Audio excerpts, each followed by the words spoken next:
tous, donc je me présente, moi je suis Mathilde et je suis une des leads de la communauté Feel Good. Je suis au pôle mécénat d'Extia depuis 1 an. C'est-à-dire que je collabore avec plusieurs associations sur plein de thèmes différents, notamment en termes de mécénat de compétences. Ça fait quelques mois qu'on travaille avec Dessine-moi la high-tech sur différents projets, et dont notamment de l'aide à la recherche. Je trouve leur projet vraiment fascinant, donc je me suis dit que ça pouvait être vraiment intéressant qu'on fasse un meet-up à ce sujet. Donc je vais laisser les différents participants se présenter et ça vous donnera un petit peu une idée de la trame qu'on va suivre pour aujourd'hui, qui abordera aussi bien une présentation de l'association que les recherches scientifiques, data qu'ils font pour faire progresser la science à ce niveau-là. Donc, Gaël, Eric, Jérôme, je vous laisse vous présenter et puis commencer votre présentation. En tout cas, merci beaucoup à tous les trois d'être là. Bonjour à toi, tous. Mathilde. Merci Mathilde. Jérôme, je prends la main, je te la laisse après? Vas-y, je t'en prie. Je sais même plus si on s'était organisé sur ce point-là, mais bon, c'est pas grave. Ça fait l'important, c'est que chacun nous identifie. Donc je me permets du coup de prendre la main. Je suis Gaël Fournis.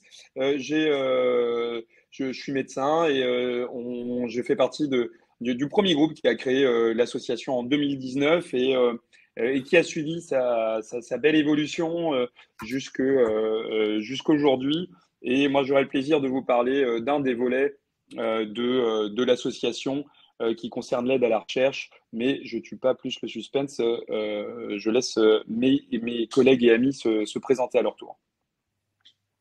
Merci beaucoup, Gaël. Merci, Mathilde. Merci, Lauriane. Merci à tous d'être présents aujourd'hui. Je suis Jérôme Lemerle. Vous ne pouvez sans doute pas me voir et je m'en excuse, mais je suis bien là avec vous. Et je suis, pour ma part, j'ai rejoint l'association il y a de cela 5 mois. Et je suis en mécénat de compétences au sein de Dessine-moi la high-tech. C'est une formidable association. On fait des choses incroyables et je suis vraiment ravi d'avoir l'opportunité aujourd'hui de vous présenter ce que l'on fait et j'espère de vous donner de l'appétence pour en savoir plus et qui sait peut-être nous rejoindre. Bonjour à tous, moi du coup je suis Eric Dupuis, je suis consultant chez Extia, consultant data scientist et du coup là je vais intervenir pour vous présenter un sujet sur lequel j'ai commencé à travailler en mécénat, donc en collaboration avec Dessine-moi la high-tech et l'Université de Lyon. Je crois qu'on avait deux questions quiz à vous présenter avant que je vous en dise plus et qu'on rentre dans le vif du sujet. Alors, je ne vois pas les résultats du sondage puisque je présente, mais j'imagine qu'ils sont relativement satisfaisants de ce que je comprends. Eh bien, écoute, pour la participation à déjà une vie associative, on est à 75% de personnes qui ont déjà été engagées, donc c'est effectivement plutôt Wow. rassurant sur le plan humain. Ouais. Concernant Jérôme, donc la question sur le nombre d'enfants atteints de cancer chaque année, l'idée c'est pas piège, hein, c'est pour essayer aussi de vous sensibiliser à cette question-là. On sait que ce sont des chiffres que vous retiendrez après. Quasiment la moitié d'entre vous pense qu'on est à peu près 10 000 enfants qui sont atteints de cancer chaque année. Peut-être que la question n'était pas assez précise puisque on parle peut-être des chiffres en France. Oui, absolument. Donc on est en dessous de ça, heureusement. Voilà, on voit que ce que vous avez compris, c'est que c'est quand même une problématique qui touche beaucoup d'enfants. Quand on dit beaucoup d'enfants, c'est aussi beaucoup de familles, puisque 3/4 d'entre vous, vous avez pu mettre 2000 et 10 000. C'est-à-dire que la plupart est vraiment conscient que c'est un gros problème de santé et que ça vaut le coup de s'y engager. Bon, super. Ce que je vous propose, alors je vais rebondir sur sur dernier sondage. La réponse est plutôt 2000. Il y a chaque année près de 2000 nouveaux cas d'enfants qui sont touchés par le cancer. C'est des cancers assez variés. On en a repris quelques-uns. Il faut savoir qu'il y a près d'une centaine de cas de cancers différents de l'enfant. C'est beaucoup. Et alors ces 2000 cas de cancer, il faut les mettre en perspective auprès de 400 000, 450 000 cas de cancer au niveau national, tout confondu. Donc vous le voyez tout de suite, c'est moins d'1%, ce qui est une bonne nouvelle, bien évidemment. Maintenant, l'enjeu derrière ça, c'est que les cancers de l'adulte et donc les programmes qui peuvent être lancés sur la recherche contre le cancer pour l'enfant, eh bien, ce que l'on sait, ce que l'on apprend, ce que l'on capitalise sur le cancer de l'adulte est assez difficilement utilisable pour les cancers de l'enfant. Donc, c'est pour ça qu'on a en permanence besoin de soutenir, nous, les nouveaux programmes de recherche qui se lancent. Le taux de survie, il s'améliore d'année en année, mais derrière ces chiffres, je crois qu'il y a une réalité, comme le disait Gaël, qui est que ça concerne encore finalement, il y a quand même près de 15% des enfants qui ne survivent pas à leur cancer. Et vous imaginez que c'est bien évidemment des drames familiaux. Et nous, notre cause, c'est de tout faire pour qu'on arrive à redresser la barre et à faire en sorte qu'il n'y ait plus aucun enfant qui soit dans cette situation-là. Nous avons été créés en 2019. On est reconnu d'intérêt général, ce qui montre, je crois, notre crédibilité et notre engagement, ce qui donne des facilités, juste pour rappel, pour les personnes qui souhaitent nous soutenir, des particuliers ou des entreprises, d'avoir une déduction fiscale qui n'est pas négligeable. Au sein des Décide-moi high-tech, on intervient à 3 niveaux pour cette lutte contre le cancer pédiatrique. Le confort du patient, c'est des activités récréatives dans les établissements de santé, directement en contact avec les enfants hospitalisés en service oncologie pédiatrique. Nous faisons également une activité de formation des soignants en s'appuyant sur les bienfaits de la réalité virtuelle et de la high-tech que l'on peut proposer dans ce cadre-là. Et bien sûr, c'est notre troisième volet, je finirai là-dessus, avec l'aide à la recherche. Alors, pour ce qui est de notre première activité, le confort des patients, l'idée, elle est assez simple. L'idée, elle est de fédérer dans les établissements de santé, là où il y a de l'oncologie pédiatrique, donc des enfants qui sont hospitalisés, des bénévoles qui vont aller à la rencontre des enfants, le temps d'une après-midi par mois, jouer avec eux. C'est extrêmement récréatif. On n'est pas là pour parler de la maladie, on n'est absolument pas là pour parler de quoi que ce soit qui touche autour de leur hospitalisation, on est là pour jouer avec eux.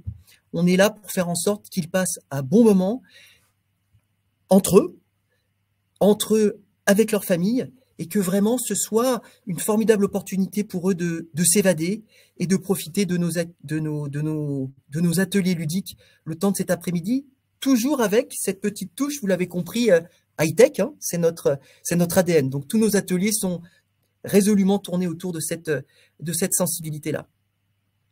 Alors quels sont-ils ces ateliers? On en a essentiellement 4 qui sont finalement adaptés à l'âge des enfants que nous sommes susceptibles de rencontrer, puisque nous avons un public qui va de 1 an et demi jusqu'à l'adolescence. Pour les plus petits, clairement, ça va être les activités de robots ou de balles connectées. Alors les robots, c'est assez drôle, hein, ça permet à l'enfant de faire un parcours à son robot, de le diriger, de jouer avec lui, voire même de mettre son doudou devant le robot, et puis il y a le robot comme ça qui va suivre le doudou de l'enfant dans les couloirs de l'hôpital. C'est assez nouveau et assez enchanteur pour eux. On a des balles connectées. Alors là, les balles connectées, ça va être pour eux l'occasion de faire des parcours avec ces balles qui se dirigent via des tablettes. Et pour ceux qui le souhaitent, de faire aussi des parcours où ils vont devoir, à la fin, peut-être détruire une tour Kapla ou simplement aller toucher la balle des autres participants. Pour les plus vieux d'entre eux, on a 2 autres activités que sont les casques de réalité virtuelle et les drones. Les casques de réalité virtuelle, alors là, il y a deux possibilités, ou bien l'enfant va s'en servir dans un mode, j'ai envie de dire, contemplatif et se retrouver projeté dans un univers très très loin du monde hospitalier. Il va se retrouver dans la savane africaine, dans les montagnes, et puis avec cette vision à 360, pouvoir finalement oublier où il est et avoir plein de ravissements. Et puis, ça peut être aussi des activités plus, comment dirais-je, plus sportives. On a la casque de réalité virtuelle nous permet de leur faire de la Formule 1 sur un parcours réel, en réalité virtuelle, des grands 8, et pourquoi pas même aller dans la station orbitale Mir et de se déplacer à l'intérieur de celle-ci. Notre quatrième et dernière activité, dont on est peut-être le plus fier, disons-le, c'est les ballons drones.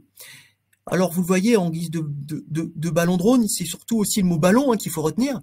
C'est vraiment très très calme, très doux, et là, l'enfant va avoir la possibilité de se déplacer, avec une tablette dans les salles qui nous sont dédiées le drone. On est très fiers de cette activité parce que nous fabriquons nous-mêmes nos drones. On aurait pu faire le choix de les faire venir de l'autre bout du monde, c'est pas du tout le cas. On les fabrique dans nos ateliers et puis on s'appuie même pour des pièces techniques ou technologiques sur des partenariats que l'on peut avoir avec des universités françaises. Je ne peux échapper au plaisir de vous partager quelques verbatims que l'on a l'occasion toujours de recueillir à chacune de nos interventions. Et comme le disait Gaël tout à l'heure, c'est vraiment un moment de partage qui est très large. C'est l'enfant avec d'autres enfants, l'enfant avec ses parents, l'enfant qui a aussi la possibilité de jouer, de montrer ce qu'il sait faire au personnel soignant qu'il connaît bien et qui l'accompagne au quotidien. C'est formidable. C'est formidable à quel point, en quelques minutes, dès que les ateliers sont commencés, les enfants sont clairement projetés dans le jeu, dans le rire et dans le partage. Ça nécessite des coûts pour nous, pour pouvoir nous implanter sur les différents sites dans lesquels nous intervenons, que ce soit pour monter nos ateliers ou des frais annexes que l'on peut avoir pour communiquer sur qui nous sommes et nos futures interventions. Ça, c'est pour le premier pôle. J'enchaîne maintenant sur notre deuxième jambe, qui est la formation du personnel soignant.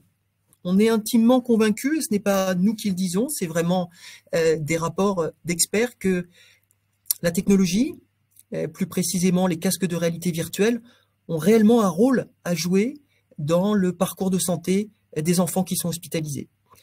Là, ce que l'on va faire, c'est former le personnel soignant à les sensibiliser aux bienfaits de la réalité virtuelle, les former à nos casques, et donc ils vont pouvoir concrètement, avant une intervention, pendant une intervention, après une intervention, à faire en sorte que le degré de stress et d'appréhension de l'enfant soit minimisé le plus possible, et voir pourquoi pas même le défocaliser sur le traitement qu'il est en train de suivre, grâce aux belles images que nous lui présentons. Et donc ça, c'est des choses que nous essayons de décliner dans l'ensemble des établissements de santé avec lesquels nous sommes partenaires. On l'a déjà fait dans 3 d'entre eux et on espère pouvoir le faire à terme dans une majorité de ceux-ci. Nous voilà à notre 3e activité, qui est l'aide à la recherche. Donc là, je vais laisser la parole à Gaël pour vous présenter de quoi il retourne. J'ai oublié de dire que pour notre activité, la première que je vous ai présentée, mettre des étoiles dans les yeux, aller à la rencontre des enfants en environnement pédiatrique, oncologique de l'hôpital, il n'y a pas de compétences particulières à avoir, si ce n'est de la bonne humeur, de la joie et la volonté de passer un bon moment avec les enfants. Tout le reste, être formé à notre matériel, être formé aux enjeux que cela peut avoir à titre personnel de rencontrer des enfants dans le cadre de leur cancer. Nous fournissons tout le support nécessaire pour que nos bénévoles soient clairement préparés à cela. Gaël, je me permets de te laisser la main. Oui, merci Jérôme pour la clarté de ton propos. Tu fais la transition du coup avec une des questions qui nous a été posée, qui est mais est-ce que on peut s'engager autrement qu'en faisant un don auprès de l'association? La réponse est oui. Tu viens de le dire, en tant que bénévole pour intervenir directement dans les services hospitaliers à l'occasion de ces interventions mensuelles dans les différents hôpitaux partenaires. Et la deuxième, donc et on va en parler, c'est dans le cadre de cette activité d'aide à la recherche. Oui, bien sûr qu'on peut s'investir dans l'association, on peut s'investir essentiellement avec du temps de bénévoles qu'on va pouvoir consacrer, soit sans compétences particulières autres que la bonne humeur et une intelligence sociale que vous avez certainement tous dans le cadre des activités mensuelles dans l'hôpital, soit avec des compétences bien spécifiques, et c'est le cas de l'aide à la recherche. Alors, L'aide à la recherche avec notre association, qu'est-ce que c'est? C'est un engagement auprès des équipes de recherche fondamentales et des équipes de recherche clinique en oncohématologie pédiatrique, donc la cancérologie des enfants, et des équipes qui sont confrontées à des problématiques en lien avec le traitement de mégadonnées. Plutôt donc que de leur offrir de l'argent, vous voyez, on retrouve aussi cet esprit-là, hein, plutôt que d'offrir de l'argent directement aux équipes de recherche qu'ils peuvent obtenir par un autre biais, notamment des appels à projets. Et ben nous, ce qu'on leur propose, ce sont des compétences et du temps, celui des bénévoles, experts en data science, issus de l'industrie et engagés dans notre association. Vous n'êtes pas sans savoir, pour ceux qui en tout cas se sont intéressés au sujet, que l'apport de l'intelligence artificielle et du machine learning est devenu vraiment essentiel, en tout cas, et prend de plus en plus de place dans l'analyse de données médicales, biologiques, qui peuvent être présentes donc en grande quantité, hein, que ce soit des données génomiques, des données moléculaires, l'ADN, l'ARN, c'est très rapidement, ou alors des expressions protéiques, très rapidement, des volumes de données monstrueux. Et donc, on va notamment aller chercher des signatures ou des mécanismes biologiques dans toute cette masse de données. In fine, l'enjeu, c'est quoi? C'est la mise au point de traitements qui vont être ciblés, c'est-à-dire une individualisation des traitements, des suivis aussi, puisque il y aura un rôle dans la prévention des rechutes, en identifiant, par exemple, des facteurs pronostiques ou de prédiction de réponse au traitement. Le but de la démarche, c'est de permettre aux chercheurs de bénéficier d'une expertise qui est extérieure, puisqu'on va chercher en dehors de l'équipe déjà constituée au sein de l'unité de recherche, donc une expertise extérieure et puis surtout désintéressée sur ces leviers de data science. Une fois acculturé, une fois à l'aise avec la problématique soulevée par l'équipe de recherche, donc c'est-à-dire acculturé aux spécificités des données en question et à la pathologie ou à la problématique qui fait l'objet de la recherche, les data scientists de l'association, ils vont pouvoir apporter donc des solutions ou au moins des hypothèses nouvelles et originales auxquelles n'aurait pas forcément pensé l'équipe qui est investie dans le projet. En termes d'organisation, les missions qui sont confiées aux data scientists, elles vont s'organiser en plusieurs temps. Alors évidemment, ça s'adapte en fonction des projets, en fonction des personnes, en fonction des disponibilités de chacun. Mais le format est souvent le même, c'est-à-dire qu'il y a une première rencontre, un premier temps d'échange qui vise à comprendre donc la problématique, c'est ce qu'on vient de se dire, la problématique du point de vue scientifique et médical. Un deuxième, où on va constituer un groupe de travail ad hoc. Dans l'idéal, on aime bien quand même qu'il y ait entre 4 et 6 experts. Et puis, ensuite, on va vraiment commencer, on va aller dans le dur avec les premiers brainstorming avec l'équipe de recherche pour évoquer les différentes pistes en lien avec leurs problématiques. Possiblement, la réception d'un premier jeu de données pour tester les idées retenues. Et ensuite, donc, une itération d'échange, donc un ping-pong entre l'équipe de recherche et l'équipe des data scientists de l'association. Il se passait souvent quelques semaines, plus rarement quelques mois entre ces deux équipes pour progresser sur les meilleures hypothèses. Et puis, à la fin, donc, la livraison des résultats issus du travail des data scientists de l'association. Alors, pourquoi est-ce que ça a rapidement fonctionné? Parce que les data scientists, c'est quand même une ressource qui est extrêmement rare en médecine. Il en existe quelques-uns, mais c'est souvent des passionnés sur des sujets très spécifiques. Et en réalité, je pense qu'ils se sentent assez isolés.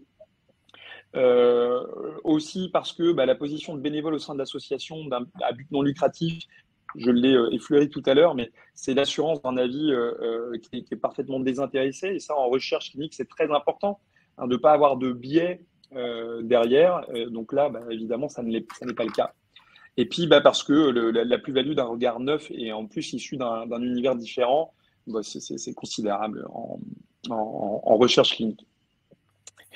C'est pour ces raisons donc, que l'association va fédérer, et fédère encore, a fédéré déjà, autour d'elle des bénévoles experts en data science qui souhaitent s'impliquer dans la lutte contre les cancers pédiatriques. Alors, être expert, donc c'est une autre manière de s'investir dans l'association. C'est faire le choix aussi de consacrer du temps, hein, donc, et son expertise pour des projets qu'on a triés. Donc, on sait qu'ils sont passionnants, qu'ils sont engageants, qu'ils vont être utiles, avec une forte valeur ajoutée, et puis au profit d'une cause que tout le monde considérera assez facilement comme noble. Et donc, parmi les rôles qui m'ont été confiés dans l'association, j'ai la charge, moi, d'identifier les projets de recherche sur lesquels les bénévoles sont susceptibles d'apporter cette expertise, et puis de faire le lien ensuite entre ces bénévoles et les équipes de chercheurs concernés. Et grâce aux data scientists au cours des 3 dernières années, donc là, effectivement, on s'est marqué 4 ans d'existence parce que l'association existe depuis 4 ans.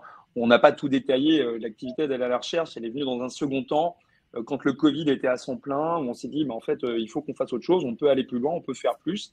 Comment on peut le faire? Et donc, ça arrive dans un second temps. Donc, il y a plutôt 3 ans. Et au cours de ces 3 années, donc, on a eu la chance de travailler avec des institutions remarquables grâce aux data scientists qui se sont engagés auprès de nous. L'Institut Curie, dans un premier temps, c'était un de nos premiers projets pour aider. Je vais vous juste évoquer avec vous trois des grands projets pour que vous ayez une idée, un peu une représentation de ce que ça peut être s'engager comme bénévole data scientist dans l'ASSO. Un projet avec Curie, un projet avec l'IGR, donc l'Institut Gustave Roussy, et puis le dernier que j'évoquerai, je vais juste l'évoquer, puis je passerai la main à Eric, puisque c'est le projet dans lequel il s'est actuellement engagé. Auprès de l'Institut Curie, par exemple, l'idée c'était aider à la classification de différents types de sarcomes. Ce qu'on a pu observer, c'est que les techniques alternatives développées par l'équipe de l'association, elles ont obtenu des meilleurs résultats, par exemple, sur les échantillons d'apprentissage et de tests. Donc, c'est plus de 10 points hein, que l'équipe de recherche qui est en train un peu de patiner sur leurs algorithmes et de pas réussir à vraiment obtenir les résultats qu'ils souhaitaient. Donc ça a été le premier projet, ça a été un tremplin parce qu'on a compris en fait le mécanisme à ce moment-là. On s'est dit, oui, en fait, ce sont essentiellement des médecins, il y a quelques bioinformaticiens, mais de venir proposer cette expertise extérieure, et ben en fait, on fait sauter des obstacles, on avance, on vient dépasser des problématiques auxquelles ils étaient confrontés et ça avait vraiment été très bienvenu. Donc ça nous a encouragés, ça nous a motivés à nous rapprocher donc de l'Institut Gustave Roussy, qui est un grand centre hein, de cancéro, le principal avec l'Institut Curie, le principal centre de cancéro en France. Donc là, l'enjeu, c'était d'identifier des populations de patients à risque supérieur de rechute d'un cancer qui était relativement rare, à partir de l'évolution du nombre de copies d'un certain gène dans l'ADN circulant. Et donc, les data scientists de Decinois High-Tech, ils ont pu répliquer les résultats de l'équipe médicale et, c'est un objectif secondaire, isoler un cluster de patients à ce risque de rechute. Ce qui était très intéressant pour l'équipe parce que derrière, ça leur offre une nouvelle piste de recherche. Enfin, petit 1, répliquer les résultats, ça peut paraître comme ça assez banal, mais en réalité, en recherche, c'est hyper important parce qu'on dit, nous, on a trouvé ça. Mais pour vous montrer que c'est pas biaisé, que c'est pas faux, on a un organisme extérieur qui a pris les mêmes données, qui arrive aux mêmes conclusions. Donc, ça vient renforcer leur validité. Et deuxième chose, c'est d'aller isoler un cluster et donc d'offrir à l'équipe une nouvelle piste de recherche pour des travaux ultérieurs. Et enfin, on a été donc plus récemment sollicité par le Centre de recherche en cancérologie de Lyon. Et c'est peut-être la dernière diapositive, si on... Je suis même pas sûr d'avoir la main. Ouais, merci. Qui, du coup, nous a sollicité pour un travail sur les cellules souches cancéreuses. On est au début du projet, pour le moment, qui va impliquer du traitement d'images, avec comme objectif de développer des algorithmes susceptibles de... Enfin, parmi les objectifs, hein, il y a celui-ci, susceptible de prédire le plus précocement possible le devenir de ces cellules souches cancéreuses à partir de leur évolution au sein de micropuits dont les images seront confiées par l'équipe du Centre de recherche lyonnais à l'association. Et c'est le projet auquel Éric Dupuis a commencé à s'intéresser et je te laisse Éric vous en dire plus. Merci, ouais, donc pour illustrer un petit peu et rentrer peut-être un peu plus dans le détail de ce qu'on peut être amené à faire. Donc en fait, ce sujet-là, à la base, c'est un sujet de thèse qui a fait l'objet d'une thèse. Donc il y a déjà un travail existant qui a été réalisé. Donc l'idée c'est on fait pousser en fait on a des cellules de culture dans lesquelles on a des micropuits qui sont formés de quelques micromètres de diamètre. Et on va diluer des cellules tumorales donc dans un liquide et déposer ces cellules au fond des micropuits en espérant que chaque micropuits se retrouve avec une cellule. Et ensuite l'objectif c'est de voir si cette cellule se développe rapidement et si elle aboutit à la formation de ce qu'on appelle une neurosphère, donc qui est une proto-tumeur quelque part. Donc c'est un amas de cellules qui va pouvoir recommencer à reformer une tumeur pour exploiter le milieu dans lequel il est. Donc il y a pas mal de parties différentes en fait dans ce sujet-là. Donc il y a une partie qui va être toute la confection de la cellule de la boîte de culture, du microscope qui permet de faire l'acquisition des images. Et il y a une partie machine learning du coup qui a servi en fait à faire de la classification de cellules. En gros, l'idée c'est que déjà on n'est pas exactement sûr comme on utilise un mécanisme de dilution.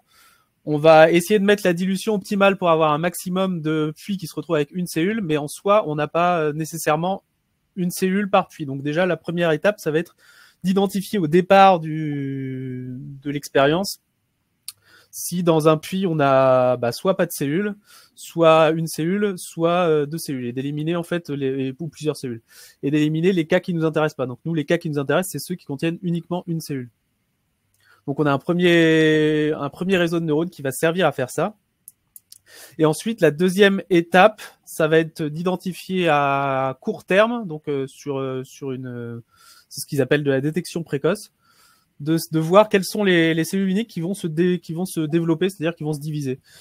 En gros, la particularité des cellules souches, c'est leur particularité d'auto-renouvellement, donc c'est-à-dire qu'elles se dupliquent à chaque fois qu'elle se coupe en deux. En fait, il y a une cellule qui va rester cellule souche et l'autre qui va devenir une cellule différenciée qui permet de faire toutes sortes de choses. Donc là, c'est des cellules tumorales de glioblastome, donc de tumeurs du cerveau qui ont été observées. Et donc concrètement, ils vont former des vaisseaux sanguins, des machins pour exploiter les ressources à disposition et permettre à la tumeur de se développer.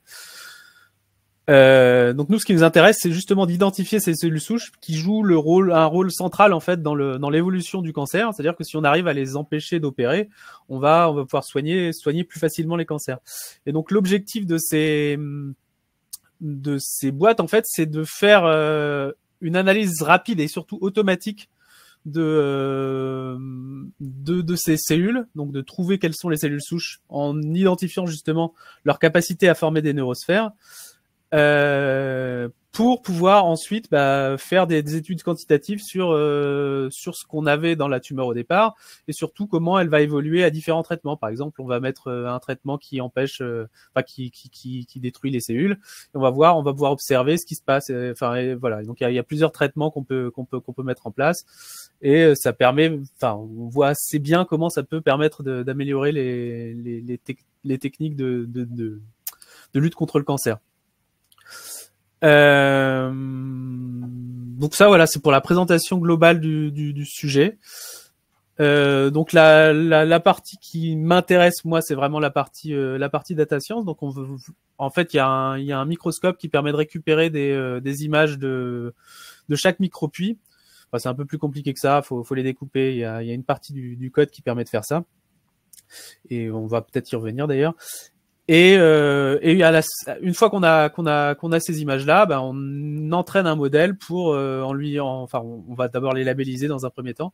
On dit là il y a une cellule, là il y a deux cellules, là il y a pas de cellule, là il y a une neurosphère, là il y a pas de neurosphère, etc. Et ensuite on entraîne ces modèles pour qu'ils soient capables de repérer automatiquement si chaque micropuits contient ce qui nous intéresse, quoi. Et du coup, on peut suivre l'évolution des cellules de cette façon-là et déduire en fait de cette évolution la caractéristique de départ. Est-ce que c'était vraiment des cellules souches en fonction de la façon dont elles ont évolué. Donc ce projet, il est déjà existant, et donc là on a eu une première interaction avec l'équipe de recherche qui nous a évoqué 3 besoins principaux. Donc ils ont un premier besoin en fait qui est pas du tout lié à de la data science, donc qui pourrait peut-être intéresser des gens. C'est plus du dev pur. Mais il y a deux besoins de dev pur en fait. Il y a le premier, c'est l'amélioration de l'acquisition des images. Donc ils ont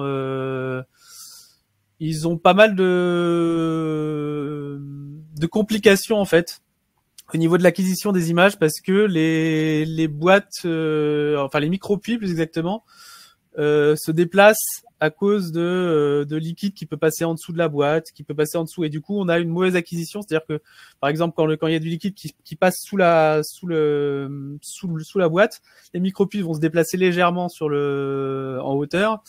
Et comme on a un microscope qui est pointé sur, en gros, on lui donne une focale. Et si la focale est plus bonne et qu'elle pointe pas au bon endroit, on va obtenir des images floues. Donc voilà, il y a toute une problématique autour de cette acquisition d'images pour l'améliorer, pour la rendre plus. Faut savoir que c'est pas des gens qui sont, c'est pas des développeurs qui ont fait ça. Donc le code, il est vraisemblablement, on n'a pas encore vu le code, hein, mais le code est vraisemblablement pas archi propre. Donc il y a un sujet de rendre ça plus facile d'utilisation, et de potentiellement améliorer aussi la façon dont l'acquisition est faite. Il y a un deuxième sujet aussi de dev plutôt, qui est de rendre tout le processus plus facile à maintenir. Pour l'instant, j'ai l'impression que c'est des bouts de code qui traînent à droite à gauche, des scripts qui permettent de faire tel truc. Et l'idée, ce serait d'avoir un programme qu'on lance facilement, qui limite, qu'on n'a même pas besoin de savoir lancer des lignes de commande pour le faire. Ça pourrait être avoir une mini UX ou ce genre. Enfin, on peut imaginer des choses. Donc voilà, ce serait pareil. Donc ces deux besoins-là, c'est plutôt des besoins de dev pur, plus que data scientist. Et le troisième besoin, du coup, qui est lui spécifiquement en data science. Donc il serait il y a plusieurs sujets, mais il y a notamment le premier qui leur tient à cœur, c'est d'améliorer la précision du modèle si c'est possible, pour fiabiliser les résultats en fait, parce que ça a quand même une grande importance pour réduire les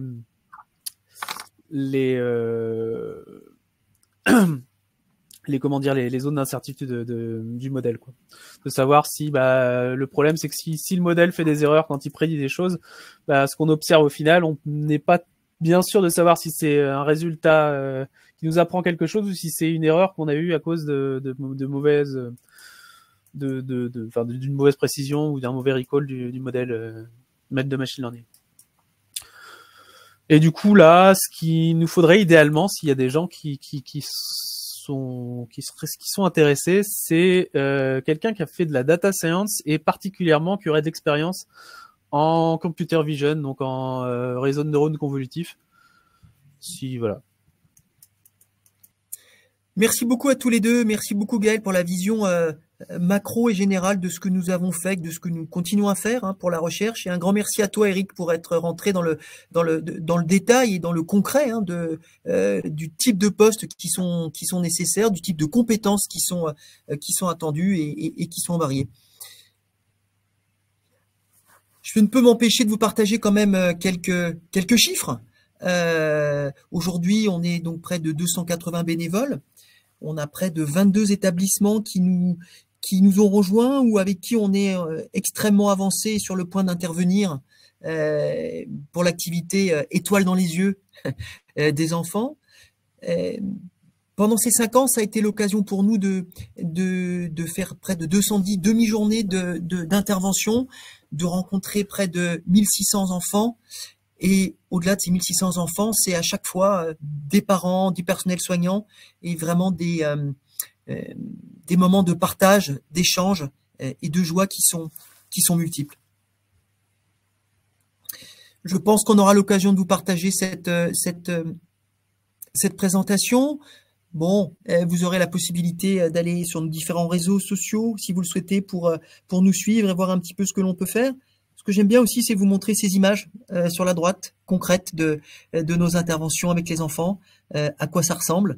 Je crois qu'on voit pas mal de sourires, même s'il y a souvent des masques derrière toutes ces images qu'on a l'occasion de collecter dans le respect du droit à l'image, hein, bien sûr, dans le cadre de nos interventions.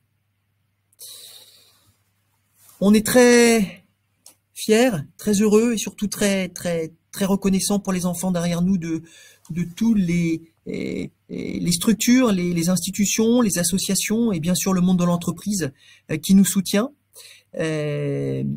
Et nous soutenir, hein, je pense que vous l'avez compris, c'est extrêmement multiforme.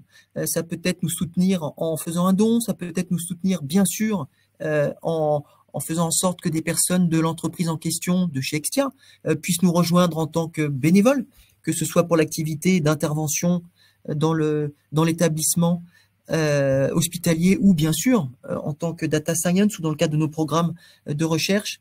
Donc énormément de possibilités, de plus en plus d'entreprises du secteur privé qui nous rejoignent et qui nous font confiance et à qui aussi, et c'est normal, nous avons des comptes à rendre sur ce que nous faisons et comment nous évoluons. On est originellement, juste, je crois pas avoir eu l'occasion de vous le dire au début, originaire de Bretagne, parce que les fondateurs sont de cette région-là. Donc, c'est vrai on est pas mal implanté sur toute la Bretagne, mais pas seulement, hein, comme vous pouvez le voir. On est beaucoup présent également en région parisienne, puisqu'on est dans 4 des 6 principaux établissements de santé où on peut aller à la rencontre des enfants. On se développe de plus en plus dans le sud. Bon, dans le centre et dans l'est, on a pas mal de pistes avancées, on n'y est pas encore.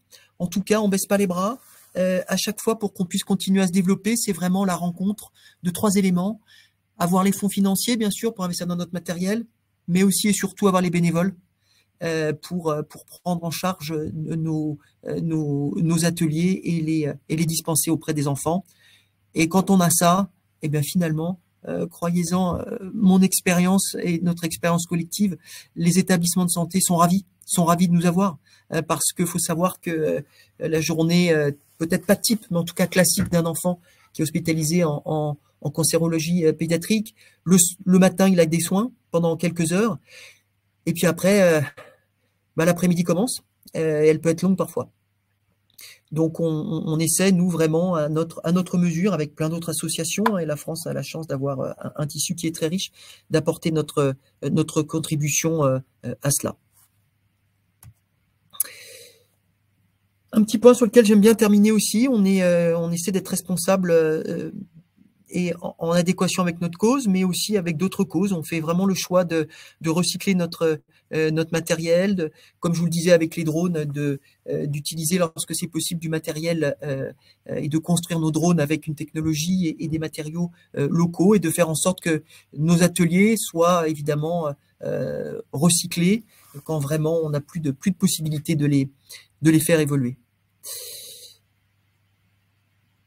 Voilà, une dernière page que je vous inciterai à aller voir le cas échéant qui vous donnera au-delà des mots et de la présentation qu'on a pu vous faire aujourd'hui, en live, hein, des témoignages et puis des expériences d'enfants dans le cadre de nos ateliers.